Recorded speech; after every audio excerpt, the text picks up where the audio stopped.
Hello everyone, welcome to infinity learn by Shri Chaitanya. आज हम लोग पीरियोडिक टेबल के बहुत ही ट्रिकीस्ट कॉन्सेप्ट को देखने जा रहे हैं। आई होप आपको ये देख पढ़कर बहुत मजा आने वाला है और आपका कॉन्फिडेंस भी बहुत बढ़ेगा। तो स्टार्ट करते हैं आज का हम लोग पहला कॉन्सेप्ट। ओके, सो देखते हैं बच्चे लोग।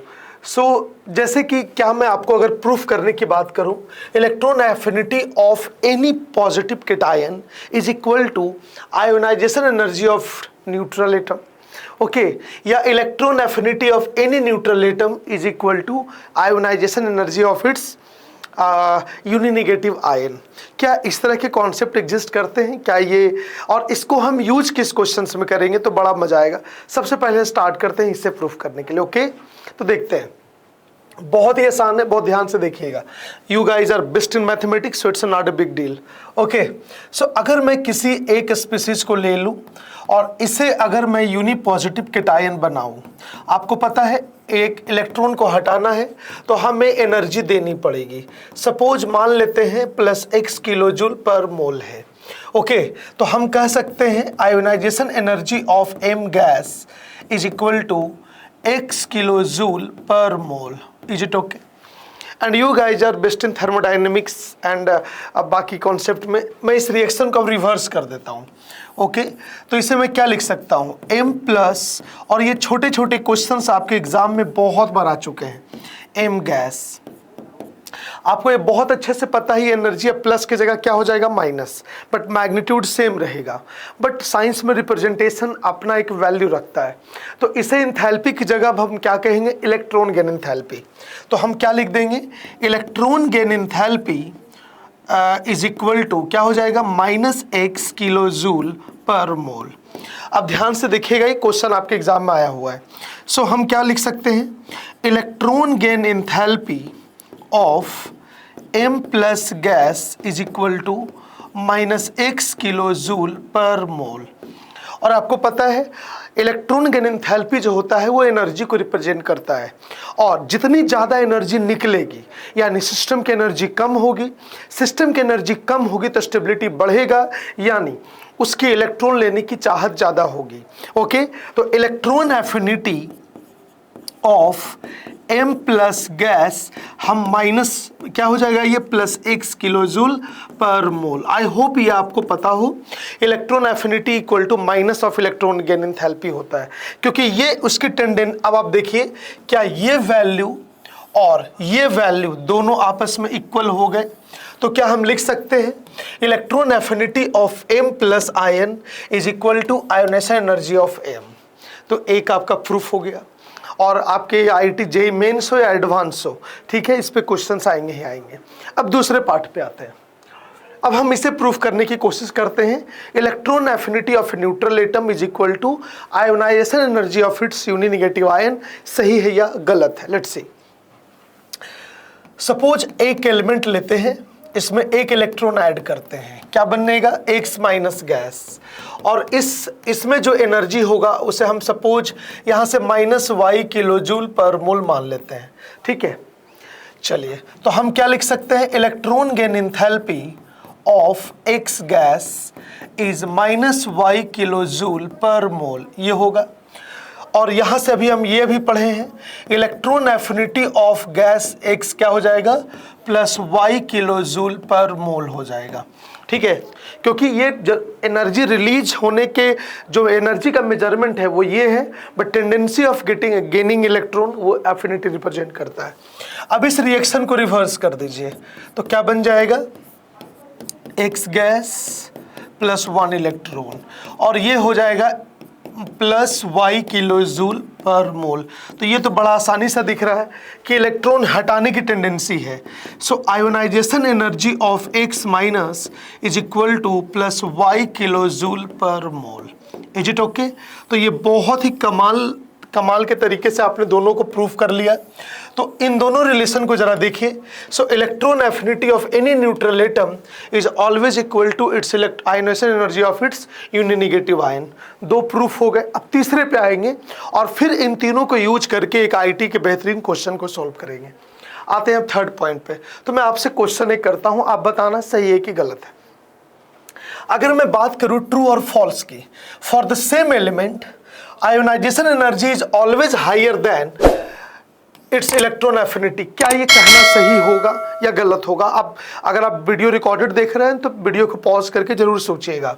अगर मैं कहूं ionization energy of any atom that is always greater than electron affinity of X, क्या ये बोलना सही है या गलत है? ठीक है, कोई बच्चा बता सकता है? तो देखिए मैं इन दोनों का अब यूज करूंगा, तो आप सोचिएगा यस और नो, और अगर आप सही हुए तो बड़ा अच्छा लगेगा। चलिए मैं आपको एक और एप्लीकेशन वाइज से पढ़ाता हूँ। तो देखिए अगर मैं पूछूं आयोनाइजेशन एनर्जी ऑफ Cl और ionization energy of Cl minus किसका ज़्यादा होगा? अब ना इनऑर्गेनिक हमारे यहाँ पढ़ने का ट्रेंड नहीं है, क्योंकि ये है रियल साइंस, बट हमारे यहाँ साइंस को समझते हैं फार्मूला। जो फार्मूले पे बन जाए वही साइंस है, और फिजिक्स और मैथ में ज़्यादा हम रहते हैं, बट एक्चुअली रियल साइंस हम यहाँ पे क्वांटम लेवल पे पढ़ रहे हैं। अब आपकी फीलिंग ऐसे आती है कुछ बच्चों की, अरे ये तो नोबेल गैस में चला गया, इसको हटाना बहुत मुश्किल है। तो साइंस में आपकी फीलिंग और भावना की कोई कदर नहीं है, इसको सिर्फ सच्चाई से मतलब है। तो बच्चा बेसिक पे आते हैं। दोनों में इलेक्ट्रॉन है, इसमें है 17, यहाँ है इलेक्ट्रॉन 18, बट यहाँ प्रोटॉन है 17 और यहाँ प्रोटॉन है 17। 17 मिलके 18 को रोक रहा है, 17 मिलके 17 को रोक रहा है। तो पर इलेक्ट्रॉन न्यूक्लियस के प्रति जो अट्रैक्शन फोर्स है वो यहाँ ज़्यादा है, तो हमेशा इसका आयनेशन एनर्जी ज़्यादा होगा। बट आप दिल से बताइएगा, कई बच्चों ने जब पहली बार इसको देखा होगा तो आंसर इसका ज़्यादा किया होगा, और यहीं पे आप धोखा खाएंगे। और क्योंकि आप फीलिंग, क्योंकि एक दो रूल आपने पढ़ा है, हम लोग फार्मूला को साइंस बना दिए हैं, ये हमारी गलती नहीं है, ठीक है, ये हमें सोचा है, इसी तरह बताया गया है। तो बच्चे लोग अभी अभी जस्ट मैंने आपसे सीखा है, आपको सिखाया ionization energy of any neutral atom is always equal to electron affinity of it neutral atom. Okay, तो बच्चा लोग क्या मैं इसको यहाँ से इक्वेट कर सकता हूँ इलेक्ट्रॉन एफिनिटी ऑफ Cl, और ये हो जाएगा आयोनाइजेशन एनर्जी ऑफ Cl। ये क्या, ये तो बड़ा कमाल का चीज आपने प्रूफ कर दिया। So ionization energy of any element is always greater than electron affinity of its neutral atom.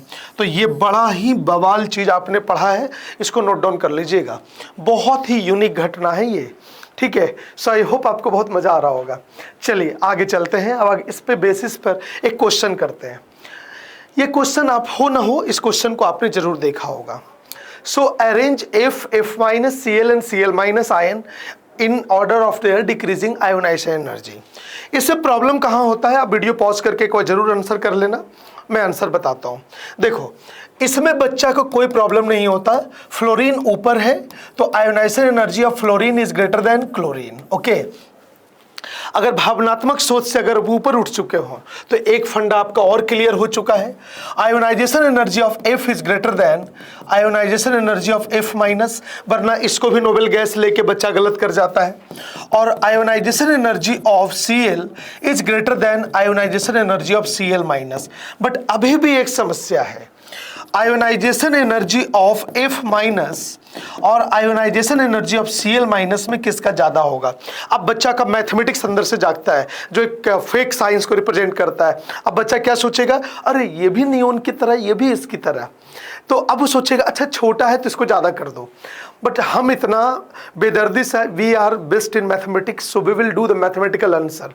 बच्चा लोग एक चीज आपको पता है कि electron affinity of chlorine is greater than electron affinity of fluorine. Science आपकी फीलिंग से ज्यादा प्रैक्टिकल एक्सपेरिमेंट पे चलता है। Is it clear? ऐसा कुछ हो गया। अभी अभी तुरंत सिखाया कि किसी भी electron affinity of neutral atom जो होगा ionization energy of its uninegative ion होगा, अभी तुरंत सिखाया है। तो इसकी जगह लिख सकते हैं ionization energy of Cl minus is greater than ionization energy of F minus. तो ये ट्रिक कैसा लगा जरूर बताइएगा, ठीक है। आई होप आपको पसंद आएगा। अब हम ऑर्डर देते हैं आयोनाइजेशन एनर्जी का। तो देखिए F बड़ा है क्लोरीन से, Cl बड़ा है Cl माइनस से, और Cl बड़ा है F माइनस से। मुझे यकीन है जो पहली बार इस क्वेश्चन को कर रहे होंगे वो F माइनस को ज़्यादा रख दिए होंगे, ठीक है, ये होता है। ठीक है, आई होप आपको ये पसंद आया। और इसी तरह के बेहतरीन क्वेश्चंस के लिए अगर आप आईआईटी की तैयारी बड़े दिल से कर रहे हो तो हमारा अभी जेईई मेंस और एडवांस का टेस्ट सीरीज लॉन्च हो गया है जो बहुत ही फेमस है। इसमें आपको 23 AITS, 10 unit test, 3 part test, 3 grand test और सिलेबस बहुत बेहतरीन डिसाइडेड है। ठीक है, उसके बाद 20 online JEE mains full syllabus mock test, फिर advance mock test, class 11th and 12 full syllabus का होगा। आपको कई सारे ऑफर्स भी मिलेंगे और साथ ही साथ detail solution and performance report भी आपको मिलेगा। और श्री चैतन्य हर साल बेहतरीन रैंक देता है, तो आपको इनके बच्चे के साथ रियल टेस्ट भी आपका होगा कि आपको जानने का मौका मिलेगा कि आप जिस एग्जाम में बैठ रहे हैं वहाँ पे जो बेस्ट बच्चे हैं वो कितना स्कोर कर रहे हैं, आप कहाँ स्टैंड कर रहे हैं। तो बहुत अच्छी बेंचमार्किंग होगी और आप इस वैल्यू पे इस टेस्ट सीरीज को ले सकते हैं। बड़ा पावरफुल पैक है आपको जेईई में सक्सेस दिलाने के लिए।